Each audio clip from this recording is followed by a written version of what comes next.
He stood outside a VIP entrance, not long ago treated like a hero by crowds that cheered his name, and now, the same people wouldn't even look him in the eye. A man who once led chants in the streets, reduced to being ignored, rejected, and publicly humiliated in a matter of days. No security escort. No respect. No access. Just silence and doors closing in his face. And here's the uncomfortable question no one can ignore. Is this just karma playing out in real time? Or is this the beginning of something much bigger? Something that could end in handcuffs? If you want the full story behind this dramatic fall, make sure you like this video and subscribe, because what you're about to hear goes far deeper than just one man being rejected. It's about power, public anger, and the consequences of actions that may finally be catching up. This story matters right now because it reflects a turning point, not just for one individual, but for an entire movement that spiraled out of control. For weeks, tensions have been rising across South Africa. Foreign nationals were being targeted, businesses looted, communities divided. And at the center of it all was a loud, visible figure who didn't just participate, he led. Now, the same country that once amplified his voice is turning against him. But here's where things get disturbing. The rejection he's facing may not just be social. It could be legal. To understand how things got here, you have to go back to the beginning. Ngizwe rose into public attention not as a quiet observer, but as a confrontational voice. He positioned himself as a defender of local citizens, speaking out against foreign nationals in South Africa. His rhetoric wasn't subtle. It was direct, aggressive, and in many cases inflammatory. He became a recognizable face during periods of unrest, especially in areas like Johannesburg and KwaZulu-Natal. His presence wasn't passive.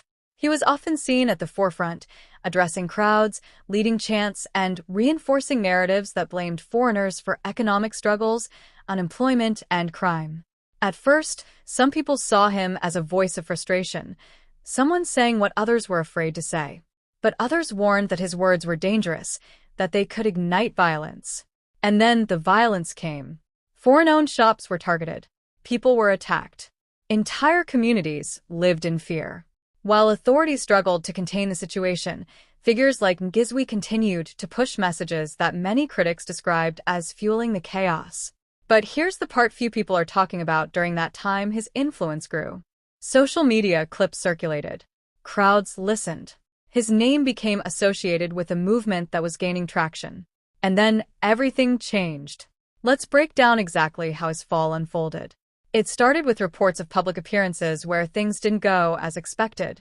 In Johannesburg, Ngizwe reportedly attempted to enter a VIP section at an event. This is the kind of access someone with influence would normally have without question. But this time he was stopped. No entry. No special treatment. No recognition. That moment alone raised eyebrows. But it didn't stop there. Shortly after, in KwaZulu-Natal, things got even more uncomfortable. In a public setting, he approached people, his own people, attempting to greet them, to shake hands, to reconnect with the same community he once claimed to represent. And what happened next raised serious questions. They ignored him. No handshakes. No acknowledgement. Just cold shoulders and visible discomfort. Some reportedly turned away. Others refused eye contact. This wasn't just rejection. This was public distancing.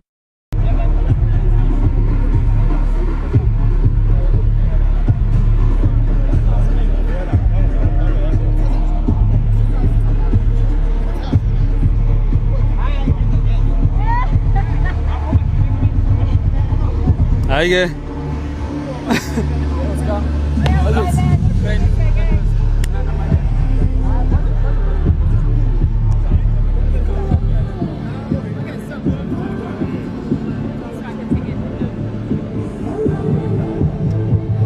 Hayi-ke ngathi bayamnqabela ukubhuti Ngizwe.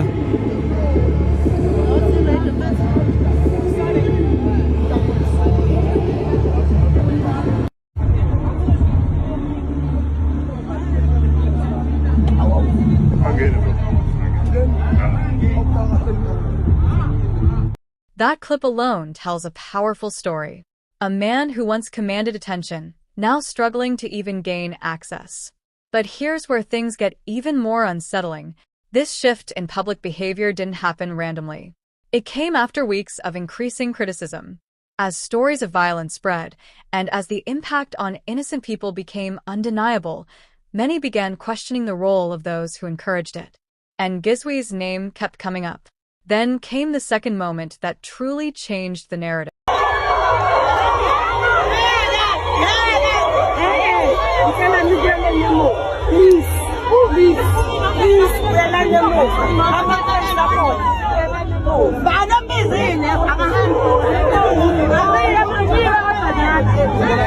Watch closely.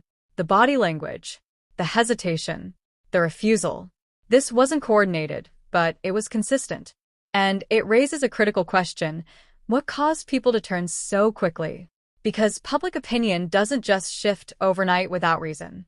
But here's where things get disturbing. Some believe this isn't just about public anger. It may also be about fear. Fear of being associated with someone who is now under intense scrutiny. Because when movements cross the line into violence, accountability follows. Now, let's talk about the hidden angles. Was Ngizwe simply expressing opinions, or was he actively encouraging actions that led to harm? Did he underestimate the consequences of his words, or did he believe he would never be held responsible? And perhaps the most important question, where were the authorities during all of this? Because while the public reaction is loud and visible, the legal response has been slower, quieter, but potentially far more serious. This is the part few people are talking about. In situations like this, investigations don't always happen in the open. Statements are reviewed. Footage is analyzed. Connections are examined. If it's determined that someone played a role in inciting violence, even indirectly, the consequences can be severe. But proving that is not simple. It requires evidence, clear links, intent. And until that process is complete, everything remains in a gray area. Which brings us to the broader impact. What happened here goes beyond one individual. It exposes deep divisions within society. Economic frustration, political tension, social instability. When people feel unheard, they look for voices that reflect their anger. And sometimes those voices push things too far. The attacks on foreign nationals didn't just affect individuals. They damaged businesses. They strained international relations. They created fear and uncertainty in communities that were already vulnerable. And now the fallout is spreading. Because when someone who is once seen as a leader becomes a symbol of controversy, it forces people to reevaluate everything. It also sends a message. That influence comes with responsibility. And that actions, especially those played out in public, have consequences. Now, let's look at how people are reacting. On social media, opinions are sharply divided. Some say Ngizwe is being unfairly targeted, that he was simply voicing concerns shared by many. Others argue that he crossed a line, that his rhetoric contributed to real harm, and that he should face legal consequences.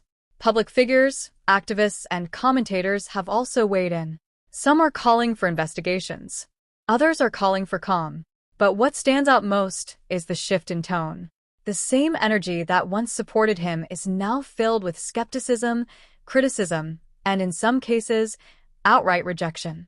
And that shift is powerful, because public support can elevate someone quickly, but it can disappear just as fast.